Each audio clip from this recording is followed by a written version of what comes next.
Михаила Шамлар, витаю. В эфире телеканала АТР. Мы продолжаем информационный вечер. Следующие полчаса мы будем говорить о самых актуальных новостях, которые появились в информационной повестке дня, а именно пресс-марафон Владимира Зеленского, обыски в оккупированном Крыму и многое другое. С вами я, Гульсум Халилова. Поехали. Зеленський хоче долучити нових людей до перемовин з Росією. Кого саме розглядає президент? Окупанти лютують. У Криму затримали проукраїнського активіста. Зеленський знає, що робити з кримсько-татарською автономією. Кримці задоволені? Гость нашей студии – экс-политический заключенный Владимир Балух. Витаю. Селям. Алейкум селям. Владимир, вчера состоялся пресс-марафон президента Владимира Зеленского, и во время этой пресс-конференции вам с помощью журналистов удалось задать свой вопрос президенту. Давайте послушаем его. Володимир Балух, кримчанин, написав одне коротке питання. Чи можна включити політв'язнів в переговорний процес з Росією? Якщо ми кажемо про Мінськ, ми можемо говорити, що таке група. Це не 3 людини. Є там політична, ви знаєте, безпекова, економічна, гуманітарна. Там дуже багато груп. Я думаю, що якщо ми кажемо там про питання політв'язнів, де проводяться там гуманітарна група і таке інше, будь ласка, якщо саме в цю групу, саме про це питання, так? Включить политических заключенных в гуманитарную группу, трехсторонней контактной группы в Минске президент Владимир Зеленский не против. Ну, для начала, вы действительно такой вопрос задавали? Ну, насправді, питання трошки, скажімо так, некоректно було озвучене, бо... А яке було питання? Я випадково натрапив в телефоні на цей марафон, бо дивитись в телевізорі я його не міг. Не було в мене тих каналів, які транслювали цю подію, тому в телефоні випадково натрапив і саме побачив цей момент, коли він розповідав про те, от що робити з Кримом, да? От як він бачить там ситуацію з Кримом. І почув цю фразу, ним сказано, що ми повинні твердо стояти на 2 ногах. От в питанні Криму, бо там одні хочуть іншого, Росія вимагає того, Євросоюз іншого. Саме тому питання, от треба було взяти, зрештою, мобільний телефон, і там є ця смс-ка, яку я відправив із питанням. Питання полягало в наступному, що якщо ми маємо стояти, є розуміння того, що ми маємо стояти обома ногами в питаннях Криму, то чому до складу оцих переговорних груп не долучаються ті люди, які на рівні підсвідомості розуміють, як колективний Путін цей, як він діє. Розумієте? Тобто політв'язні. От таким чином було задане питання моє. От. І саме, я насправді так вважаю, що в цих контактних групах мають працювати люди, які пройшли через оцю їхню систему, які, я ж кажу, на рівні підсвідомості, не якихось аналітичних викладок чи ще чогось, а на рівні підсвідомості розуміють, яким чином от вони будують свою стратегию. Ну вот смотрите, президент Владимир Зеленский не против, чтобы в гуманитарной группе в ТКГ в Минске были представители политических заключенных, экс-политических заключенных. И упоминали ваше имя в том числе. Вот если вам поступит такое предложение, вы согласитесь? Ну, взагалі-то я вважаю, що принаймні серед цих 35 політв'язнів, якщо там взяти окремо моряків 24, то що нехай буде серед 11 політв'язнів, є більш достойні люди з більшим досвідом такої публічної роботи і саме роботи переговорної. Я зараз, якщо можна, я не буду казати, кого я маю на увазі, бо це я можу сказати, порадившись вже з людиною. Там, а себе ви не бачите там? Якщо буде потреба, я не знаю, Чи я до цього готовий, я ще не знаю. Але бачення є, що так має відбуватися, якщо ми справді хочемо стояти обома ногами. Я почему, собственно, спрашиваю, потому что мы вас не раз видели на акциях, которые прошлись по всей Украине, нет капитуляции, да, и вы выступали в Киеве на одной из этих акций. Вот скажите, как вам видится сейчас вся эта история? Вы действительно думаете, что вот тем путем, который выбрала сейчас украинская власть, это путь капитуляции? Насправді біда в тому, що я, наприклад, от сказати, що я бачу цей шлях їхній, ну його насправді не видно. Є якісь окремі заяви, є якісь дії, я не бачу якоїсь цільної стратегії. Або нам її ніхто не пояснює, або вони самі її не мають. Ну, тут або-або. Я не знаходжусь всередині процесу, тому давати якусь аналітичну викладку вам не зможу, це 100%. Але я точно розумію, що Україна, ну принаймні, знаєте, якщо в 2014 році, хай навіть за рахунок там, певною мірою цих Мінських угод, але змогли вистояти, коли армія була ну ніяка, будемо відверті, ніяка була армія, і в державі були великі ризики. От. Але ж змогли вистояти тоді. Зараз армія набагато краще і оснащена, і вишколена, і багато людей пройшли через війну, і дуже багато людей, які готові захищати Україну ціною власного життя, власної свободи. От приклад з Олегом Приходько. Тому, розумієте, от ця теза, яку я колись вже говорив, і мені там інколи її повторюють, з приводу впертися ногами і терпіть. От ми дочекаємося свого часу. Насправді, як би він там не виглядав якимось стовпом, а він насправді колос на глиняних ногах, оцей режим путінський. Нам треба просто дочекатись свого часу, ні кроком не поступаючись в своїх позиціях. Що на рівні, що на рівні дипломатії, що на рівні військових дій. Нам треба терпеть и чекать на свой час. Это моя. Вот министр иностранных дел Украины Вадим Пристайко говорил, что у них есть 3 сценария завершения войны. Наверняка вы слышали. И он сказал, первый сценарий – это Минск, имплементация минских договоренностей. Второй – это помощь международных партнеров, в том числе и ведение миротворческой миссии на Донбассе. И третий – это кипрский сценарий.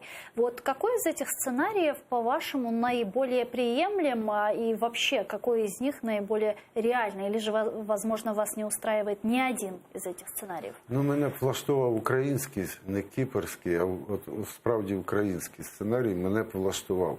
Я його, в жодному з цих сценаріїв я його не бачу. Якщо коротко, то от так.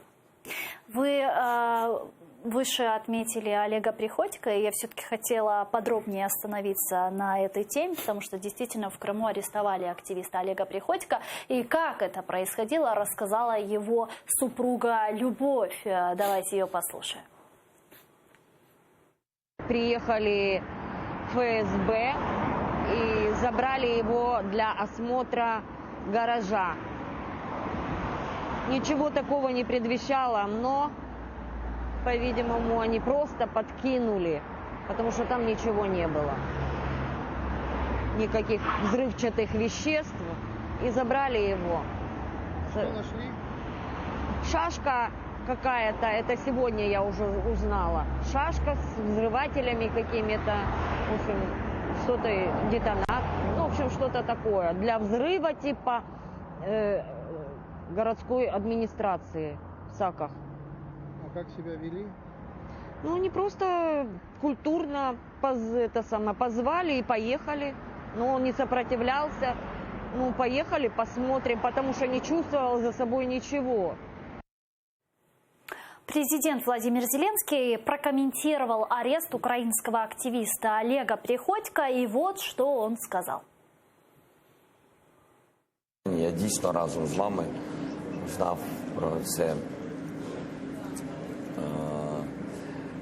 про це питання сьогодні. І ми тут з вами були Я буду розбиратися з цим питанням. Слухайте, там щодня таке відбувається. Ну, не щодня, слава Богу, але обов'язково ми... Да, будь ласка. Нормально щодня, бо вже завтра можна очікувати, що буде заарештовано ще хтось з кримських татар, і це відбувається дуже часто. Так, я розумію, що поки там є хлопці, які українською позицією, вони відстоюють Крим, і хлопці, і дівчата, з іншого боку, я розумію, що якщо є дійсно небезпека, і люди там якісь відчувають це, то дійсно, і вони відчувають, що завтра можуть за ними прийти, то хай приїжджають в Київ, чи хай приїжджають в Україну. Вы знали лично Олега Приходько? Ні, особисто я з ним не знайомий. Ну, не знаю, чи можу я більше озвучувати, щоб не нашкодити йому там зараз, бо була в нас з ним так, була телефонна розмова вже от після мого повернення, після визволення, була в нас телефонна розмова. Не більше. Я не хочу, бо там використовують такі речі, та сторона, я маю на увазі режим путінський. Это еще до обыска у него дома вы разговаривали. Так, він ще був... Он тогда уже опасался? Ви знаєте, а цього, якщо людина, от розумієте, оце приклад того, що Україна на рівні людському, на рівні людей вперлася ногами. Ну він же ж вперся, він в себе в дворі там, да, створив куточок України. І ну, це моє подвір'я. Я, вибачте, ви в мене забрали все, але душу ви в мене не заберете. Він з цією душею жив тут, на цьому подвір'ї. Він мені розповідав так, що там залишив квартиру в Саках дочері, переїхав сюди в Орєхово, я про це знав. А от, розумієте, оце, що відбувається, вони навіть фантазії не намагаються трошки підключити, бо ну, сценарій настільки, я дивлюсь, десь в гаражі. До речі, от про гараж, що хочу сказати. От на всі відповіді зараз дам питання, от з приводу, чи сфальшована його справа, чи ні. От дивіться, в мене, коли відбувався цей третій обшук, після якого мене заарештували, і от оглянули хату, візуально, ну, обшукали в хаті все, потім візуально вони оглянули сарай і підвал, так тільки заглянули туди, і все. І полізли на горище, і на горищі вони знайшли, начебто, там оці набої і вибухівку.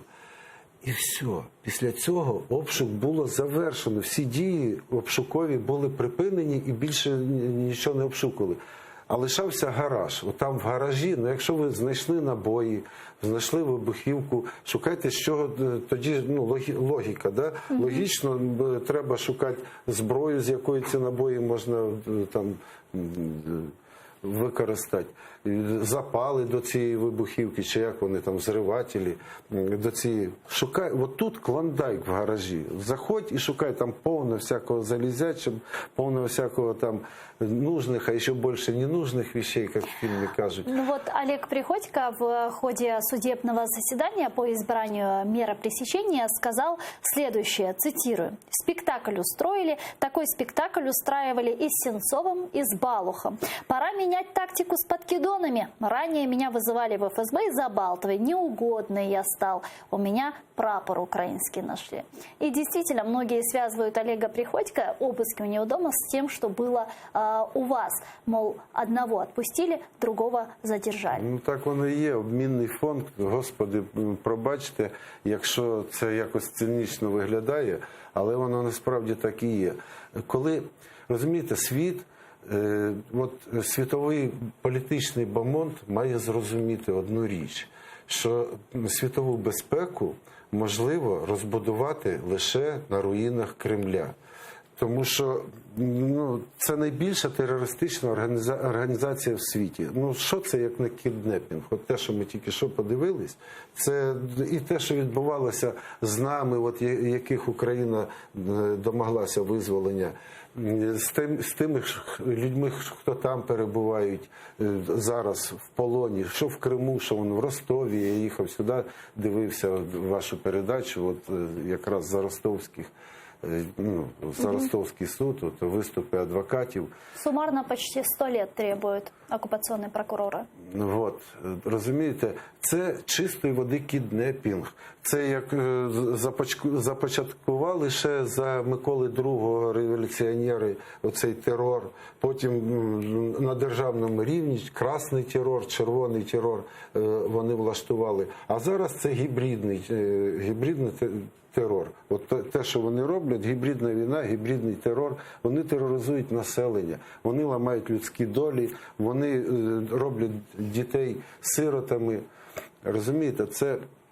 И они вбивают в Владимир, а как вы думаете, что делать? Вот если вы говорите, что мировую безопасность можно построить лишь на руинах Российской Федерации. Ні, так я не так сказав. На руїнах Кремля. Що я маю на увазі? Окей. На руїнах цього режиму, який Этого режима. Так що тепер ждать, поки режим этот падет? Не чекати, допомагати йому падати. Ну, а те, що робимо? Просто світове співтовариство має санкції посилювати, а не торгувати. Насправді, ну, що стосується Криму, давайте будемо відверті. Хіба працюють санкції стосовно Криму? Як торгували з усім світом? Чомусь ці кораблі ходять від Криму, в порти заходять, товари завозять, вивозять. Чомусь продукцією торгує Крим з усім світом. Ну, я зараз не буду наводити факти. Ну, ще не знаю, чи маю я на це моральне право, але їх насправді дуже багато. Цих фактів, що санкції, вони начебто введені, ну так, для телебачення заявити, для там преси, що ми тримаємо санкції. Ну, насправді ж їх нема. От дійсних санкцій нема. І сьогодні ця інформація, що відкрили там шлюзи для охолодження, туди воду подають на підприємство Фірташа для охолодження. Ну вот вчера президент Владимир Зеленский, общаясь с журналистами, кстати, затронул тему воды через Северокрымский канал в Крым. Якобы там в Крыму готовятся к подаче этой воды. Вот давайте послушаем, что он ответил. Питання води не обговорюється. Не піде вода Північно-Кримським каналом в Крим. Я не можу сказати людям, які дуже проукраїнські, що виїжджайте з Криму, тому що ми з вами розуміємо, що поки що це єдина потужна сила. Як тільки ці хлопці та дівчата, якщо вони поїдуть з Криму, ми розуміємо, що у нас там навіть не будуть людей, які нас правильно інформують, що там відбувається. Ми зустрічаємось з ними, зустрічаємося на території України. Я зустрічався з ними на Банковій. Вони говорять про проблеми. Я запитувався з приводу води. Тобто позицію з приводу води, чесно кажучи, більше вони формують, ніж ми формуємо. Тому що вони точно знають, що можна робити, що не можна робити. Как вы думаете, вот раз уж эти разговоры, да, сейчас идут, вообще Украина должна ли поставлять воду через Северокрымский канал в Крым, или же там наши люди, настоящие наши люди, украинцы, потерпят? От дивіться, я, по-перше, хотів би, все ж таки, вважаю некоректним, коли президент моєї країни каже, що ми зустрічаємось з ними на території України. Крим – це територія України, тому... А що з приводу, якщо справді люди, кримчани, формують думку з приводу води в каналі, Дніпровської води, то я зараз цю думку озвучу тих людей, які справжню українську позицію займають в Криму. Що ні краплини води Кримським каналом, доки Крим не деокупований, не має зайти в Крим. І це думка всіх людей, з ким я спілкувався ще до арешту. Думка одна. Води не має йти ні краплини сюди, Дніпровської води. При цьому дуже серце болить, бо ми розуміємо, що відбувається. Це навіть в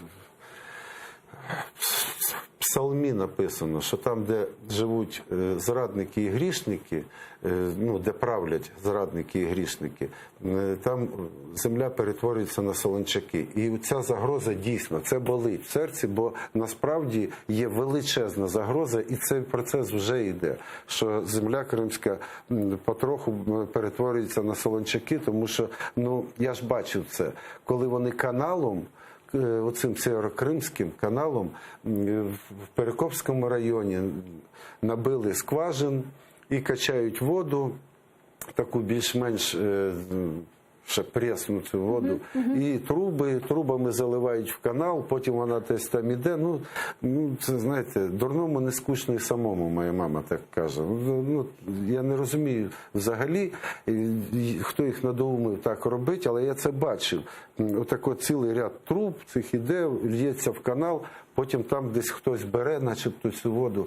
Ну, зараз не про це, а про те, що викачуючи воду, більш-менш пресну цю воду, туди ж заходить солена вода навкруги моря, розумієте? І дійсно земля потроху перетворюється на солончак. Це дуже болить. І тому, от, якщо ми справді дбаємо про Крим, як про нашу спільну батьківщину, мою малу, вашу батьківщину історичну, так, от, то ми маємо все робити для того, щоб повернути людей разом із землею от, в наше співтовариство. Вчера я присутствовала на пресс-марафоне президента Владимира Зеленского, и, собственно, мне удалось задать ему вопрос о создании крымско-татарской национально-территориальной автономии, и вот что он ответил. Це ж і змін до Конституції, і з приводу законопроєктів, про які ви сказали. Я зустрічався з паном Джемілєвим, з паном Чубаровим. Джемілєв, вибачте, будь ласка. Паном Джемілєвим, паном Чубаровим ми зустрічалися. Вони сказали мені, що у них є пропозиції з приводу цих законопроєктів, і вони принесуть нам, коли у нас формується новий склад Верховної Ради, комітети і таке інше. Я думаю, що у них дійсно готові пропозиції, вони покажуть, і ми можемо їх обговорювати, тому що законопроекти всі, треба їх читати, які там деталі, тому що це дуже серйозне питання, яке ви говорите. Це ж зміни устрою нашої країни, нашої незалежності, і це просто інший, скажімо так, крок. Ми займаємось цим питанням. Про законопроекти готові зустрічатися, але зустрічатися із нашим міністром закордонних справ. Він глибше в цій темі. Чому ці законопроекти? Вони сказали мені, що вони піднімали це питання з бувшим президентом, але не дійшли до згоди. Якщо ви думаєте, що це рішення вплине повністю на рішення повернення Криму в Україну, якщо ви так думаєте. Дивіться, я думаю, що це один з шляхів підтримки кримських татар. Дуже важливий. Але я не впевнений, що це буде це реально, скажімо так, спростить цю тему повернення Криму і уж точно рішення деокупації. Также на пресс-марафоне президент заявил, должность уполномоченного по вопросам крымско-татарского народа необходимо восстановить. Вот его прямая речь. Так, потрібна ця посада. Мені здається, навіть, що ми з паном Джемілєвим, з паном Чубаровим говорили про це, і ми сказали, що, будь ласка, запропонуйте нам кандидатуру. Пам'ятаєш, так, Кирил? У нас була зустріч на Банковій, але після цього ми нічого не отримали, мені здається. Треба повернутися до цього. Да. В цілому Кримом займається наш Антон Куріневич, але я забув, як правильно його посада звучить. Уповноважений з прав захисту кримських татар, здається. Представник президента. Да. Тобто ми готові, мені здається, що було б правильніше, якщо б все-таки кримська татарська спільнота нам запропонувала. Вот буквально 30 секунд до завершения нашего эфира. У меня к вам такой вопрос. Как вы думаете, нынешняя украинская власть понимает важность крымско-татарского народа для Украины и восстановления ее территориальной целостности? Я, знаєте, не перебуваю всередині влади, І Со сторони. чесно кажу, не бачив повністю, не дивився, я тільки уривочок дивився цієї події, що вчора відбувалося, цей марафон 14-годинний. Ну, моє враження, от те, що я зараз побачив, не дуже розуміє нинішня влада. Дай Бог, щоб я помилявся і щоб процеси дійсно і йдуть. Тому що я не є експертом в цьому, але я знаю, що є потужна така річ, потужний вплив можна через це здійснювати вплив на Росію. Саме. Дуже дякую. Колишній політв'язень Кремля Володимир Балов був гостем нашої студії. А ми завершаємо цей блок буквально через 5 хвилин. Дивитись програму «Заман». Оставайтесь першим кримськотатарським.